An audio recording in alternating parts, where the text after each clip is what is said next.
The vast emptiness of space rippled as the stellar wind sliced through the darkness, its sleek silver hull gleaming against the backdrop of stars.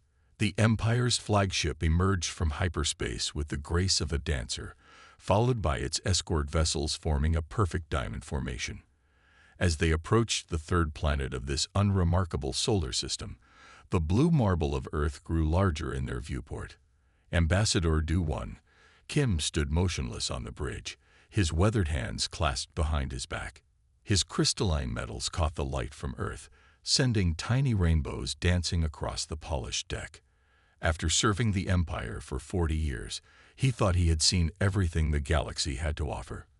But something about this planet made his skin tingle with anticipation. "Display the surface feeds," he ordered, his voice carrying the weight of authority earned through decades of diplomatic service. Multiple holographic screens materialized around him, each showing a different region of Earth. His eyes widened as he took in the scenes before him. In the Pacific Ocean, human vessels battled against a massive tsunami.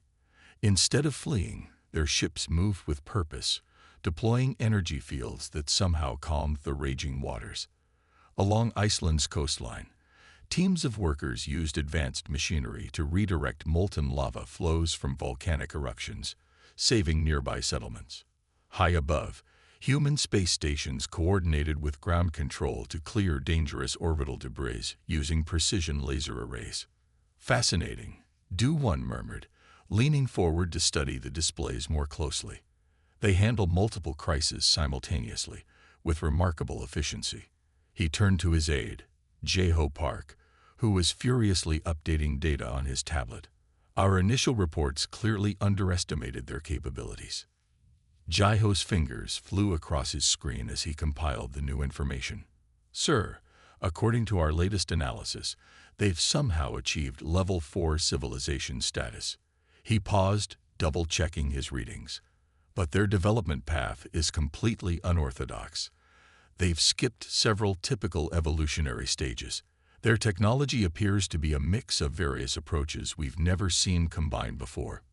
Do-1 stroked his chin thoughtfully. "Show me their military capabilities." New screens appeared, displaying Earth's visible defense systems. At first glance, they seemed modest. A scattered collection of orbital platforms and a small fleet of space vessels. Nothing that should worry the Empire. "Begin the standard contact protocol," Du-1 commanded. It was traditional for the Empire to demonstrate its power during first contact, a simple show of force to establish the natural order of things. The escort ships moved into position, charging their weapon systems for a harmless but impressive display. That's when everything changed. Like flowers blooming in spring, hundreds of previously invisible defense satellites suddenly shimmered into existence. They had been there all along, hidden by cloaking technology the Empire's sensors hadn't detected. A faint blue glow began to spread across Earth's atmosphere, a planetary shield system activating, its power readings off the charts. "Impossible," Du-1 whispered, his metals trembling as he took an involuntary step backward. All around him, the bridge crew stared in shock at their instruments. Earth's hidden defenses weren't just advanced. They were beyond anything the Empire had encountered in centuries of expansion. "Sir," Jae-ho's voice cracked slightly, "we're receiving a transmission from their Global Defense Command." There he swallowed hard.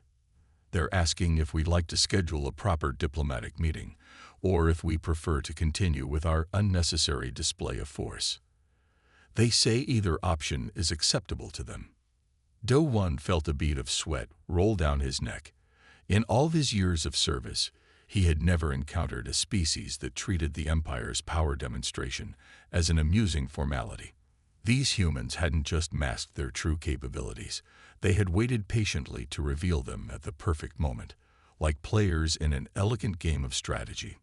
"Stand down all weapons," he ordered, his voice steady despite his racing heart. "Send word to Imperial Command. Tell them we've made first contact with something unprecedented." He paused, choosing his next words carefully. "And tell them we need to rethink everything we thought we knew about this species." As the message was sent, Du-Wan watched Earth's cities glitter in the darkness below. For the first time in his diplomatic career, he felt something he never expected to feel during a first contact mission: respect tinged with fear.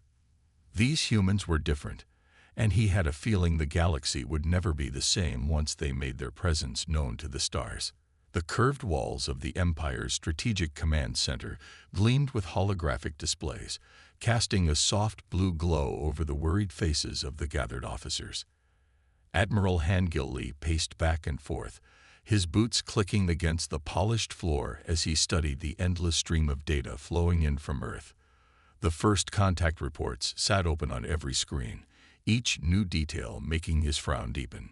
"Play the orbital defense activation sequence again," he ordered, stopping to watch as the recording showed Earth's hidden satellites appearing out of nowhere.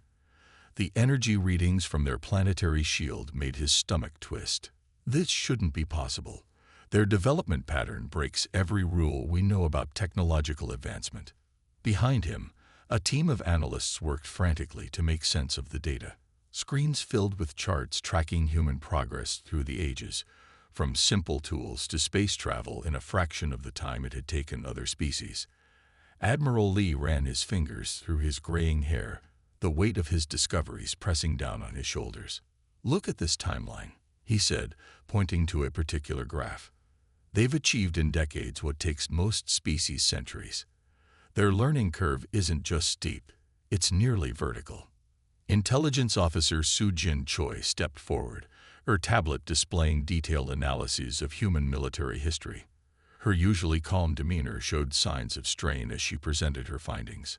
"Admiral, we've identified why they advance so quickly. It's their constant competition." She waved her hand, and the main display filled with images from human conflicts throughout history. Most species develop unified approaches to warfare, technology, and social development. Humans are different. Their planet remained divided into competing nations well into their space age. Each group developed unique solutions to the same problems. The display shifted to show various human military vehicles, weapons, and tactics. Their military doctrines are incredibly diverse. One nation focuses on overwhelming force, another on stealth and precision, others on defensive innovations or rapid deployment. They don't follow any single pattern because they've developed dozens of patterns simultaneously. Admiral Lee nodded slowly. And now they've unified, bringing all that diverse knowledge together. No wonder their technology seems so unusual. They're combining approaches no other species would think to mix.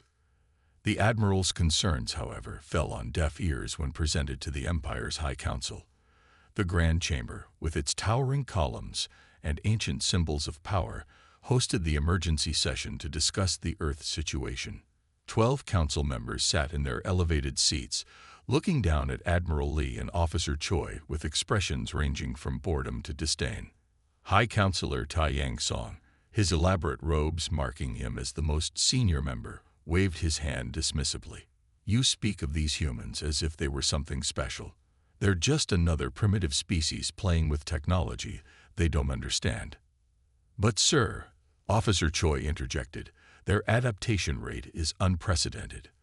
They've already reversed engineered several pieces of technology just from scanning our ships during the first contact." "Parlor tricks," another council member scoffed. "Any child can copy something without understanding its principles." Admiral Lee stepped forward, his voice tight with controlled frustration. "With all due respect, they're not just copying. They're improving. Our analysts report they've already found ways to enhance our standard shield technology. They're not just following our development path, they're creating their own." High Counselor Song's face darkened. "Admiral, you forget yourself. The Empire has ruled the galaxy for 10,000 years. We have encountered and absorbed countless species into our domain. These humans will be no different." "That's exactly my point," Lee pressed. "They are different. Their history shows they don't respond well to attempts at dominance. Every time they've faced a superior force, they've found unexpected ways to overcome it." The council chamber fell silent for a moment, broken only by the soft hum of environmental systems. High Counselor Song leaned forward in his seat, his eyes narrowing. Are you suggesting the Empire should fear these primitives? I'm suggesting we should approach them differently than we have other species. Their unpredictability makes them enough. Song's voice echoed through the chamber. Your concerns are noted, Admiral, but the Empire's protocols have served us well for millennia. We will proceed as we always have. These humans will learn their place in the natural order. As Admiral Lee and Officer Choi left the council chamber, they exchanged worried glances. The Empire's pride had always been its strength, but both of them felt a growing certainty that this time it might prove to be its weakness. Behind them, the council continued their discussion, their confident voices echoing down the corridor, unaware that they were about to learn a harsh lesson about underestimating humanity. The stars sparkled peacefully over Terra Nova, humanity's most distant colony. Fleet Commander Da-hyun Kang stood on the bridge of his flagship, the Imperial Sword, watching the lights of the human settlement glitter against the planet's dark surface. His fleet of 20 warships hung in high orbit, their engines idle as they prepared for what should have been a routine operation. Begin the attack sequence, Da-hyun ordered, his voice steady and confident. Standard subjugation pattern. Disable their communications first, then their defense systems. No need for excessive force.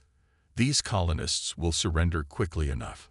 The Imperial ships moved into formation, their weapon systems powering up with a familiar hum. Da-hyun allowed himself a small smile. The Empire had performed this kind of operation countless times before. Show overwhelming force, accept their surrender, and establish Imperial control. Simple and clean. That's when everything went wrong.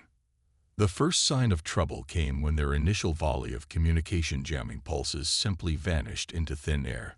The colony's shield systems, which should have been primitive, somehow absorbed the Empire's attacks without showing any strain. Sir, his sensor officer called out, confusion clear in his voice. Their defenses.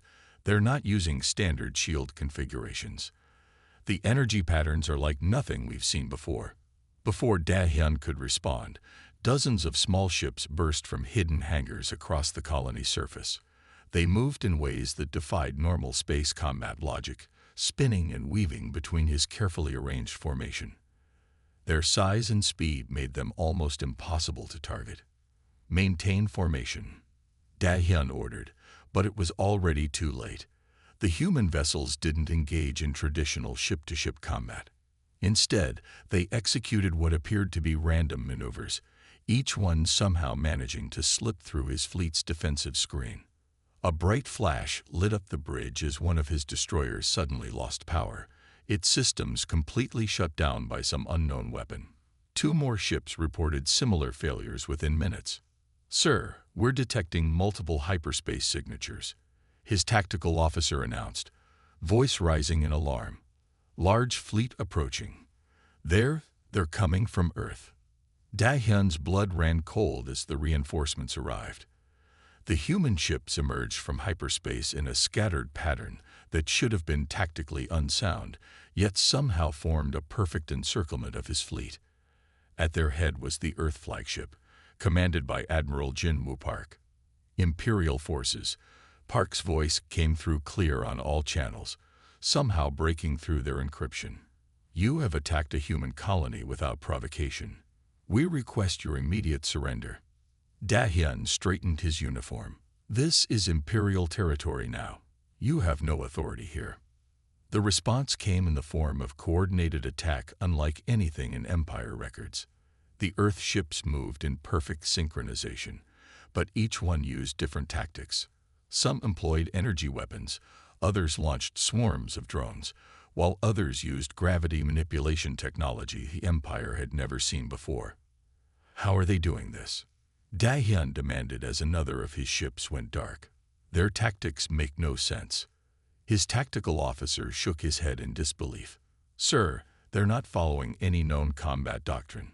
Each ship seems to be fighting in its own style, but somehow they're all working together perfectly. The battle transformed into chaos as the human forces demonstrated capabilities that should have been impossible.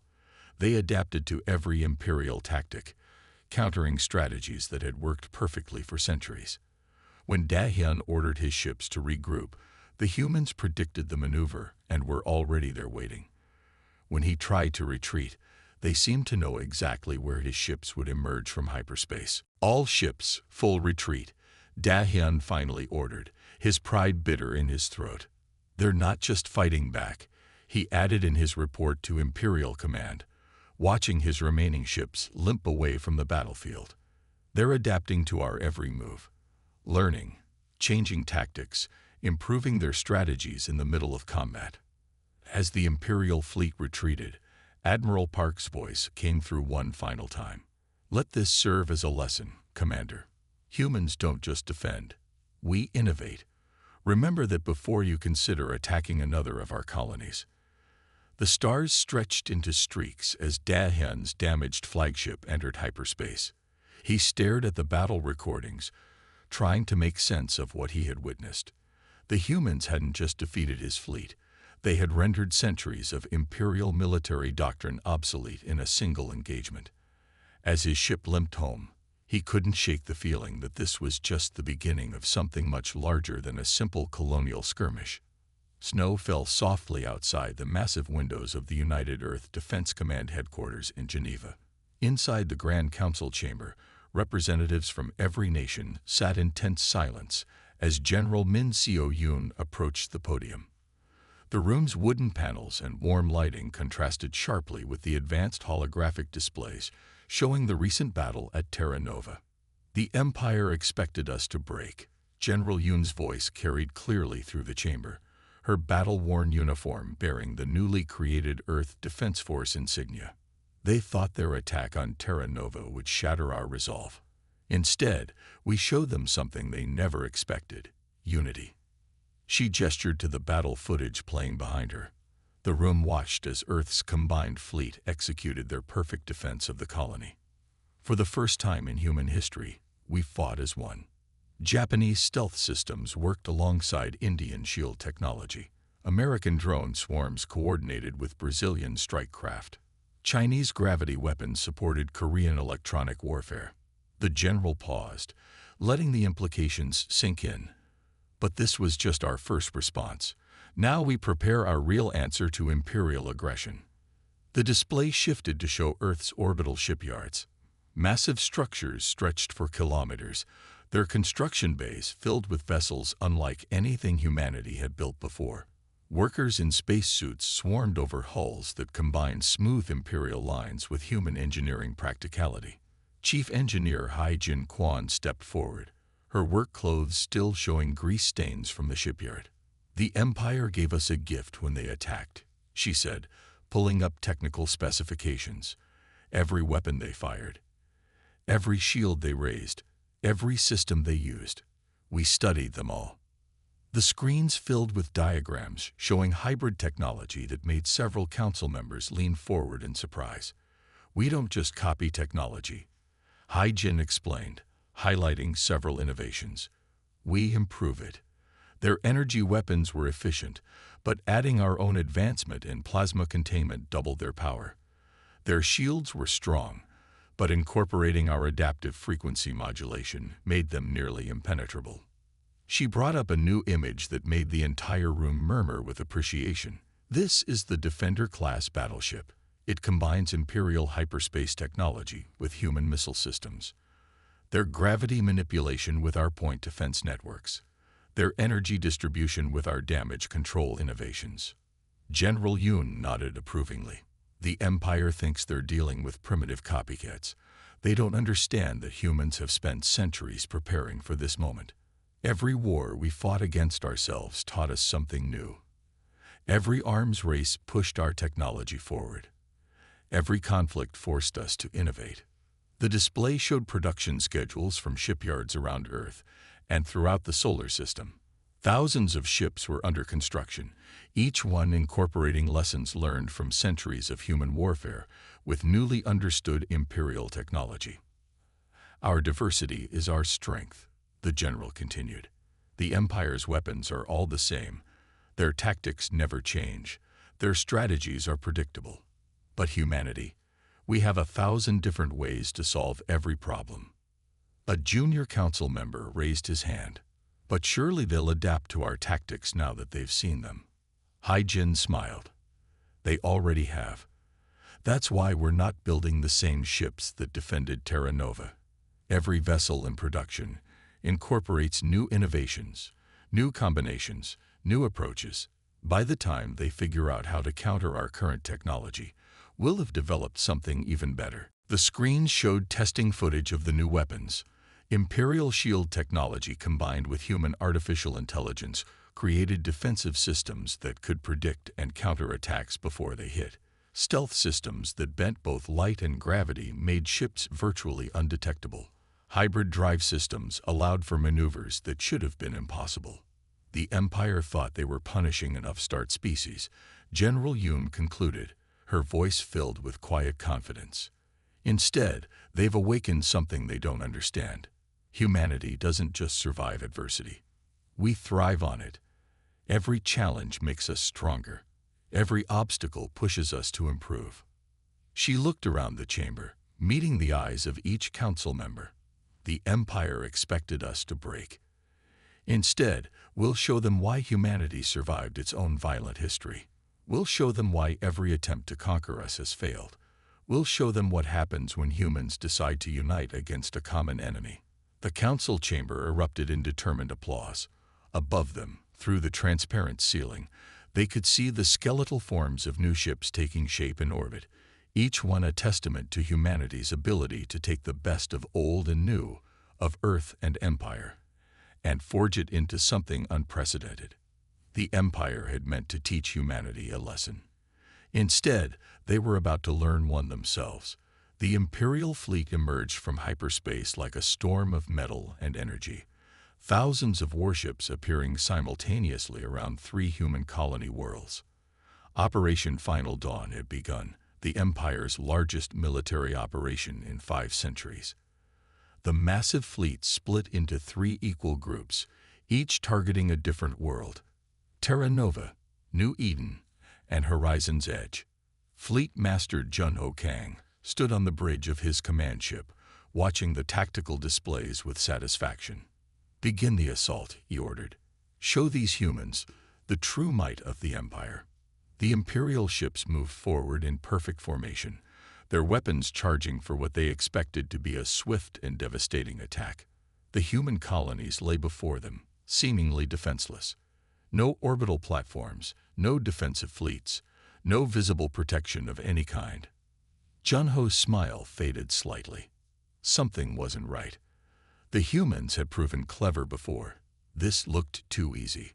On the bridge of the Earth Defense Force flagship Resilient, hidden in the asteroid belt of Terra Nova, Admiral Jin-Woo Park watched the Imperial fleet's approach. His weathered face showed no emotion as he studied their formation. Everything was proceeding exactly as expected. All ships maintained position. He spoke softly into the command channel. "Let them come closer." The Imperial fleet moved deeper into the system, their sensors scanning for any sign of resistance. They found nothing but empty space and civilian traffic trying to flee the colonies. "Sir," one of Jun-Ho's officers called out, "something strange about these readings. The civilian ships, their energy signatures are odd." Before Jun-Ho could respond, Admiral Park's calm voice echoed through every Imperial command channel. "Execute Defense Protocol Omega." The asteroid belt erupted with activity. What the Empire had dismissed as random rocks and debris transformed into carefully positioned human warships. The fleeing civilian vessels suddenly dropped their disguise, revealing themselves as heavy combat craft. "Impossible," Jun-Ho shouted as new contacts appeared on his tactical display. "There must be thousands of them." The human fleet had been there all along, hiding in plain sight using technology that combined Imperial cloaking systems with Earth's own stealth innovations. Now they struck from every direction at once, using the asteroids themselves as cover and weapons.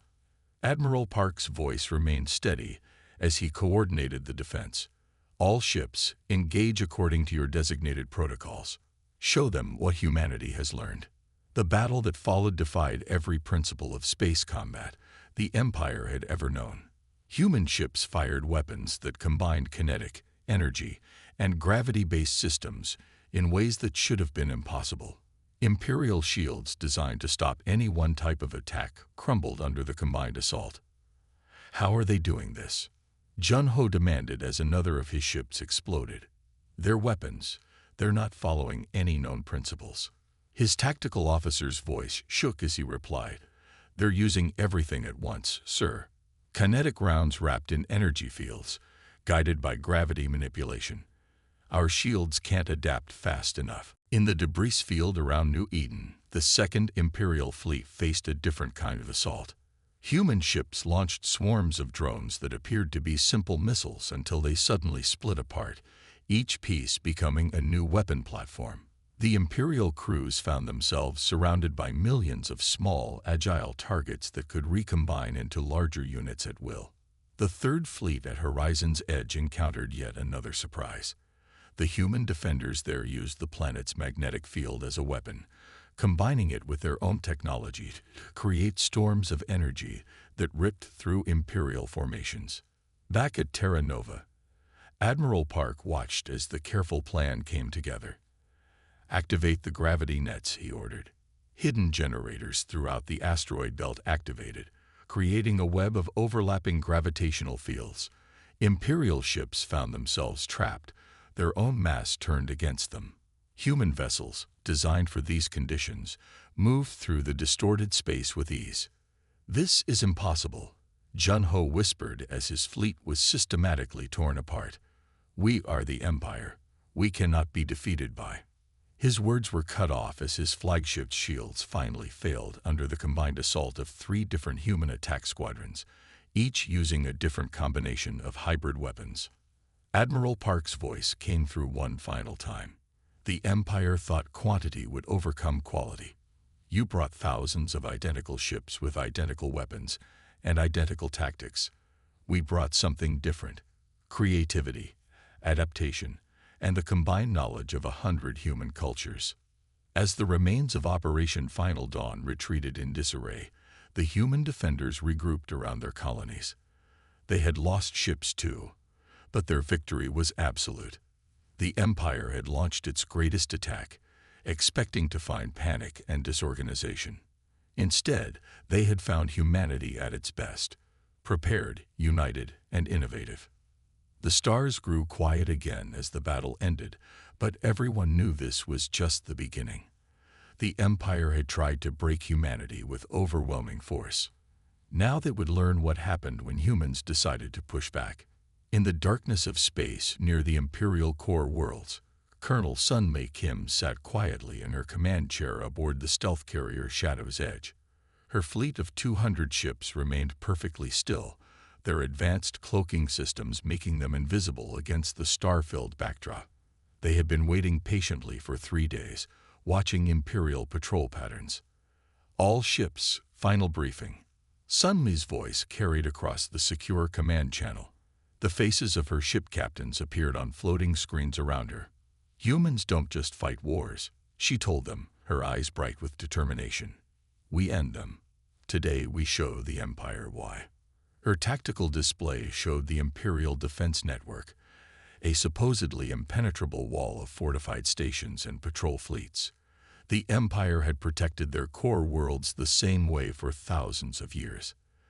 They never expected anyone to challenge their defenses directly. "Teams Alpha through Delta, begin approach," Sun-Mei ordered. "Remember your training. Every culture on Earth developed different ways of fighting. Today we use them all." The first phase of the attack began silently. Ships crewed by descendants of ancient naval powers moved through space like submarines, using gravitational currents to mask their approach. Vessels designed by cultures that had mastered mountain warfare used asteroid fields like high ground, positioning themselves for perfect ambush positions. "Look at their patrol pattern," Sun-Mei pointed out to her officers. "Always the same speed, always the same route. They'd forgotten how to adapt." She smiled slightly. "Let's remind them."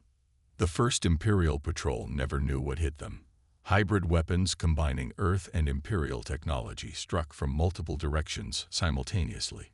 Before they could raise the alarm, the patrol ships were drifting, disabled but not destroyed. Phase 2, Sun Mai commanded. Show them why humans learn to think differently. Ships under her command began using tactics that defied conventional space warfare logic.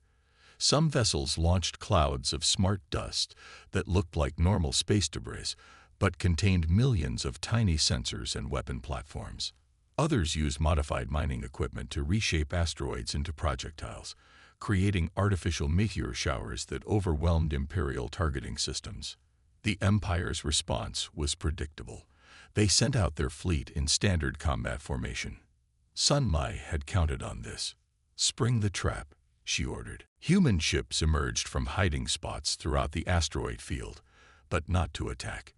Instead, they began complex maneuvers that seemed random at first.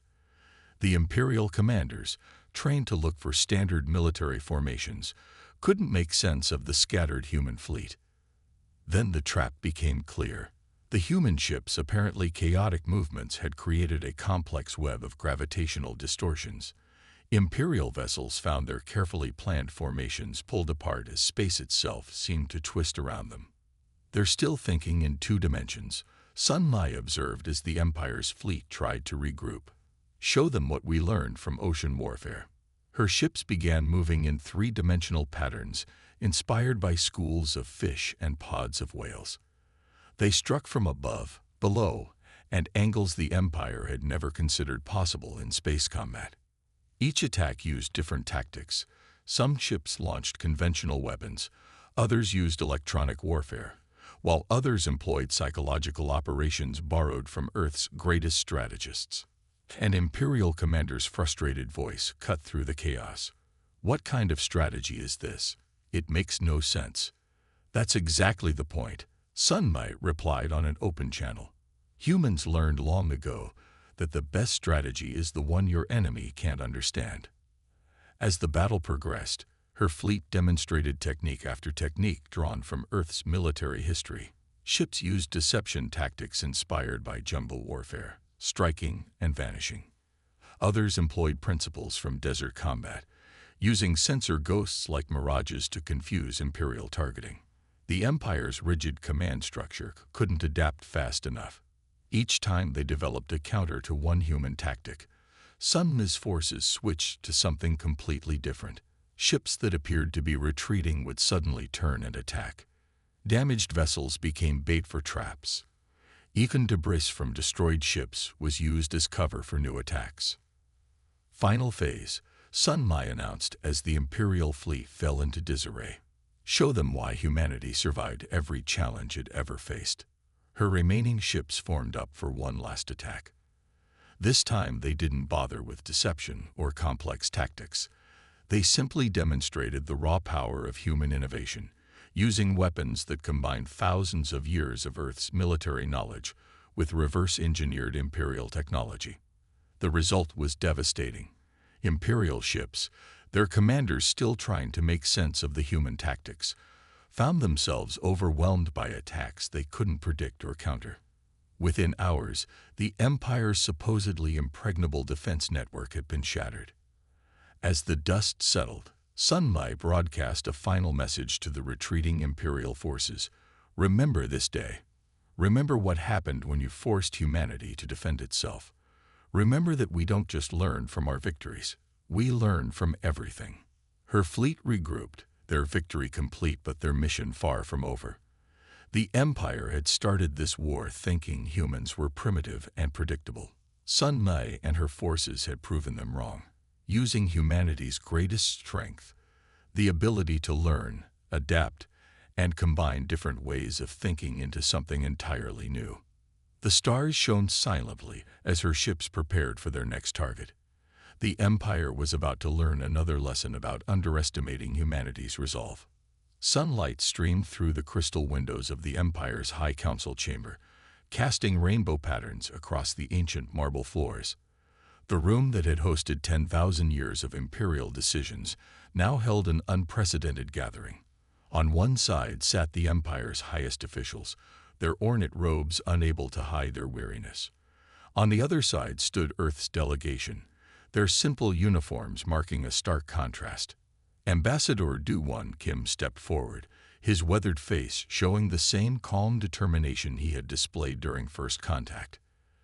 The years of conflict had left their mark, but his voice remained steady as he addressed the council. "We made a mistake," he began, looking at his former colleagues. "We judged humanity by our standards. We saw their divided planet and thought them weak. We saw their different approaches to technology and thought them primitive. We saw their constant adaptation and thought them unstable."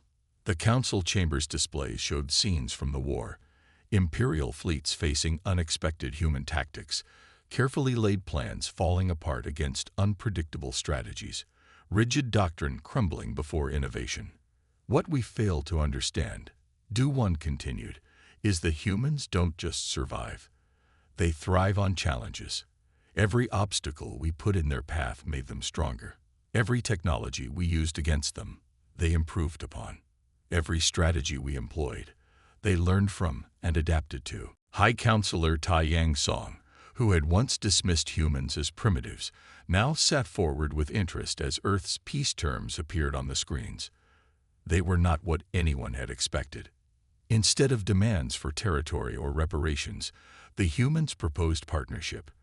They offered to share their innovations, their different ways of thinking, their ability to find new solutions to old problems.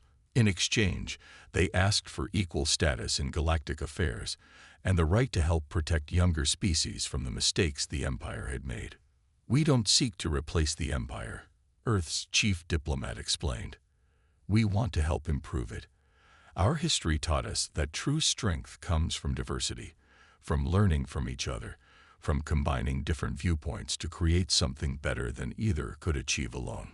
The terms included proposals for joint research projects, combined defense fleets, and cultural exchange programs. Humans would help teach Imperial officers to think more flexibly, while Imperial scientists would share the benefits of their millennia of accumulated knowledge. "This is unexpected," Tai Yang admitted, studying the proposals. "We feared what humans could destroy. We should have seen what they could create." As discussions continued, more screens displayed examples of human-imperial cooperation that had already begun. Shipyards where human engineers worked alongside imperial technicians, creating vessels that combined the best of both civilizations. Academies where human teachers helped imperial students learn to think creatively, while imperial masters shared ancient wisdom. The peace treaty took shape not as a document of surrender, but as a framework for a new kind of galactic civilization. One that would value innovation alongside tradition, flexibility alongside stability, diversity alongside unity.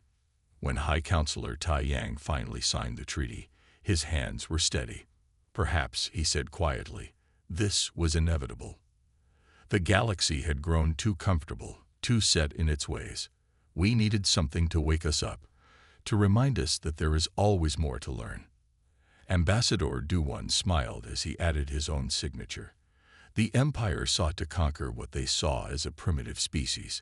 Instead, they found equals who could help reshape the galaxy into something greater than before. In the years that followed, the galaxy witnessed a transformation. Human colonies and imperial worlds began working together, each learning from the other. Trade routes bustled with ships carrying not just goods but ideas, cultures, and new ways of thinking. The Empire learned that strength could come from change as well as tradition. Humans learned that stability could enhance rather than restrict innovation. Together, they began reaching out to other species, sharing the lessons they had learned about the value of different perspectives. And so the galaxy entered a new age, one where humanity's greatest gift turned out not to be their weapons or technology, but their ability to turn adversity into opportunity, to learn from every experience, and to help others do the same. As the sun set on that historic day, casting final rays through the council chamber's windows, both humans and Imperials understood that this was not an ending, but a beginning. The stars above held new possibilities, new challenges, and new opportunities for two very different civilizations to build something extraordinary together.